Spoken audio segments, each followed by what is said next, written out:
Historically inaccurate. That's the term that Governor Ron DeSantis is using to describe one AP class. He says that the AP African American Studies curriculum lacks educational value. And now for the first time, we hear from a teacher who actually teaches that AP class on African American Studies. So what does he think about the curriculum? Wink News anchor Annette Montgomery has the story.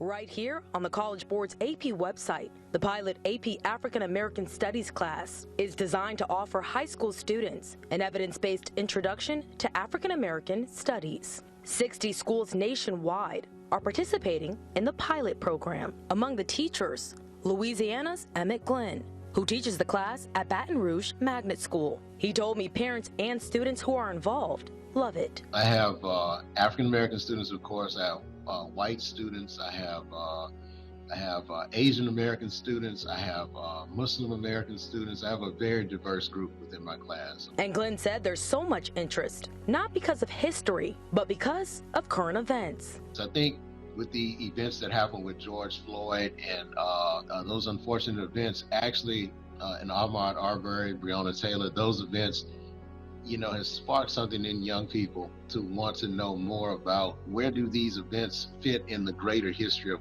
things that are going on and in their lives. The class is broken into 4 units: the origin of African diaspora, or the spread of people from their homeland. Then freedom, enslavement, and resistance, slavery to the Civil War, the practice of freedom, life for African Americans after the Civil War, and movements and debates, the civil rights movement to today. What we're doing with this course, we're looking at all of those different types of histories through the lens of the African experience.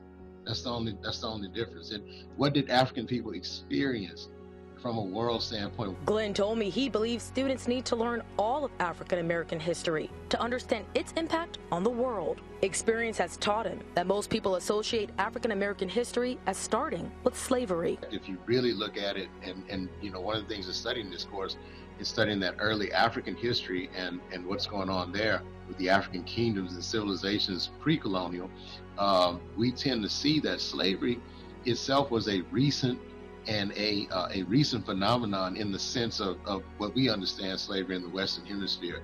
And he sees no danger in students understanding how what happened in Africa and what happened here are forever connected. It kind of reminds me of the Great Pyramid when it was built. The architect, he knew when he started off, he had 20 years and he needed about 25,000 people working, and he had, figured all this stuff out. So that's kind of what we're doing. We're all playing our part in delivering this course. Annette Montgomery, Wink News. Annette, thanks. And while the teacher that Annette spoke with likes the class as is, the College Board said this week it will continue with changes announced after Florida Governor Ron DeSantis blasted the class. The College Board said a development committee is working on changes and will announce the details in coming weeks. The state will not allow the class to be taught here. The governor said that the content, quote, lacks educational value.